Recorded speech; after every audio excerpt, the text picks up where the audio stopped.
Well, hello. It seems that everyone these days are looking for ways that they can freshen up or modernize their home a little bit.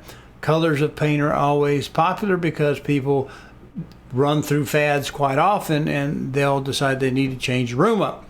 So that's one way to do it. And I decided I was going to update the second floor, which includes carpeting and a lot of simple little stuff like that, painting, restoring the basic colors it was before for the most part.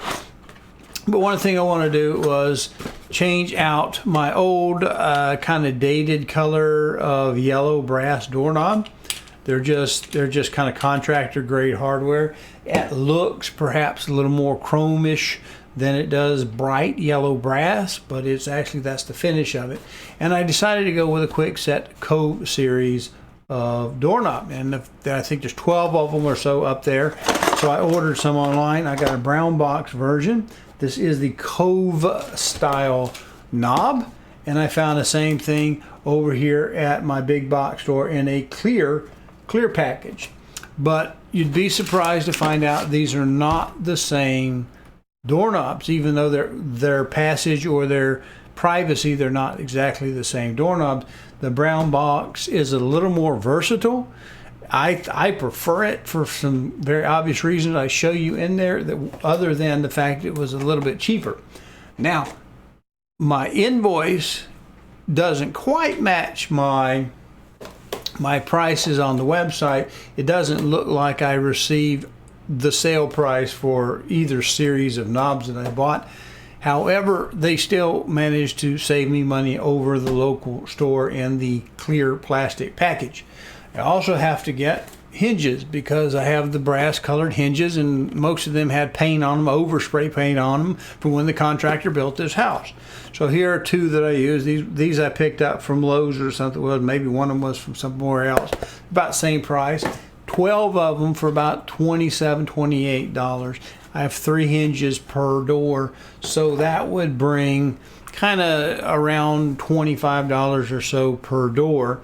And I wanted to take them off the hinge. In fact, take the hinges off to paint them so that I could clean them up quite a bit. Might as well go ahead and change the door hardware or whatever. Makes a difference impression about the whether or not the space has been updated or just been maintained. So please click like and subscribe. If you think this shows you something that you don't see in anybody else's doorknob video, please give me a little credit for that. Show me a little love and subscribe to these, because I try to show things that haven't quite been done before.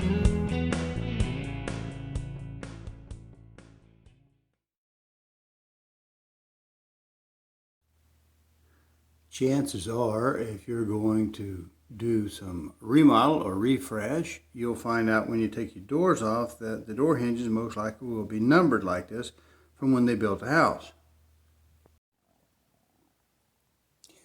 Now, as I update the hardware, the door hardware, the knobs, I also need to update the hinges, else it'll look really goofy. So we have to take the doors off. Now, it becomes easier when you take them off, and it does a neater job to take the hinges off and paint them.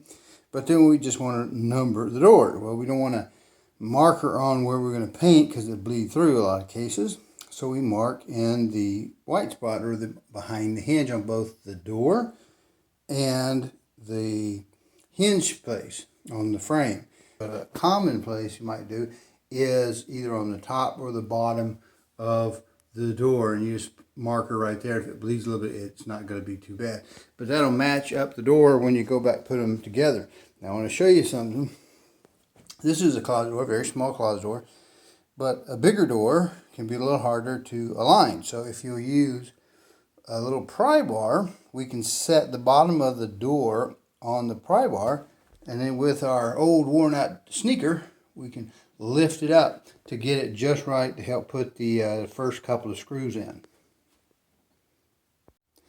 You can also use just blocks at the end if you have something about the right height.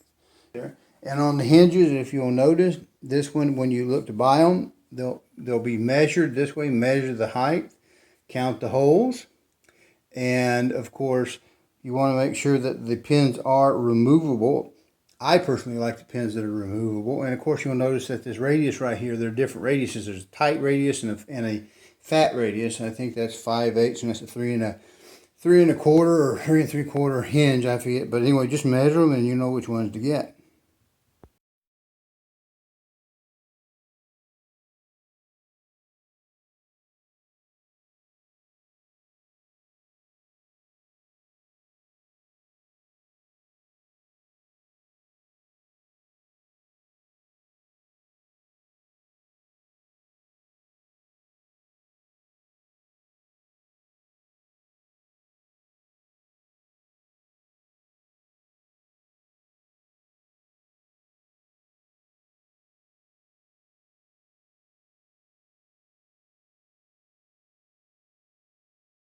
But I talked a little bit about the screw holes.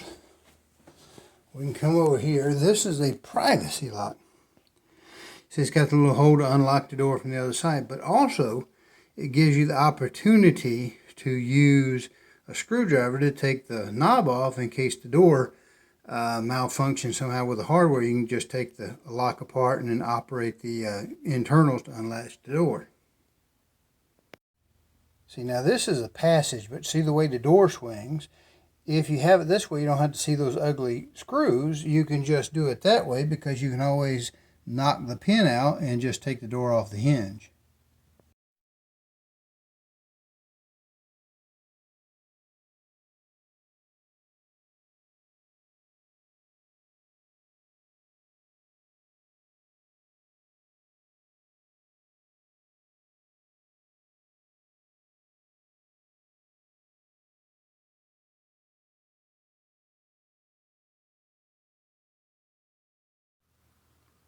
Now I'm not going to take this one off to show you, but this is a retail pack versus the brown box or the contractor pack, and you'll notice a difference in how this knob was made than the others. This one is just like the Callan. You actually have to take the screws out to put this in, which takes more time, and you don't have the extra part for the other style of door, which would have the square instead of the rounded corners.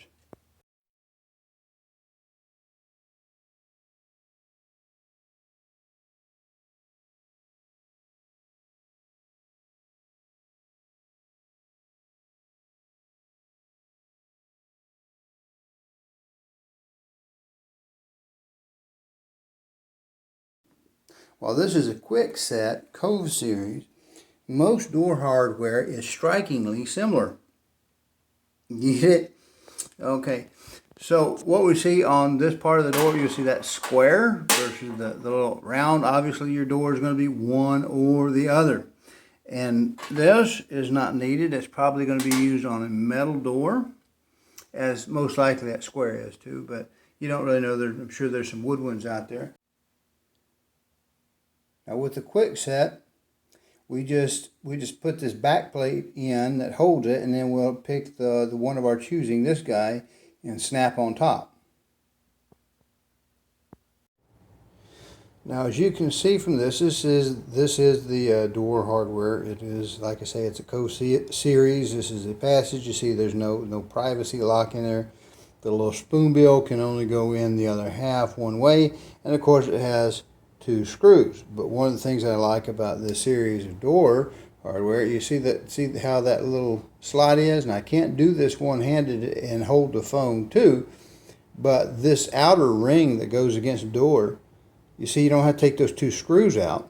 You just adjust them in about right where the shoulders are, and then you just put it in there and you can twist, and do you see that little slot? So you don't have to take them all the way out. So it's super fast to put this particular series of door knobs in. Now I've taken a little break because I had to change cameras in order to show you this kind of live action. Now we've got the piece in the door, and I'll tell you there's no way you're going to miss this part because it swings. The ramp is always in the direction of it closing. Now you may not pay much attention to that, but believe it or not, if you're doing a bunch of them and worry about scheduling what all, you can actually put one of those upside down and you'll figure it out. Then you got to take the whole doorknob off. It's just kind of silly, but just pay a little attention when you do that. You'll never have that happen to you. Now, as I said, this is, I think, the old Callan, one of the old Callans, and see the way it's made is it's got these two screws, and the problem with the two screws is you just have to back them all the way off and put them on. What I like about the Cove series, the Quickset series, now I have turned these two screws in so that they're shorter, so that when I put it through the door, it's about where the shoulder is, because this guy works where I don't ever have to take these long screws out. I do have to turn it so that the duckbill is in, and then the whole thing, head and all, goes through there. Now watch this. This is, if I can keep this in the camera without getting my big old belly in there, put this on, and then this type of doorknob just slides like that. You see? Now we only have to turn them just a little bit right here and tighten them right on up. That's just how easy this particular brand and particular style happens to be. If I get it in there. It's hard to do anything when you try and do it on camera. Now let's go ahead and test it out. It's a doorknob. It works. Alright. Appreciate you watching.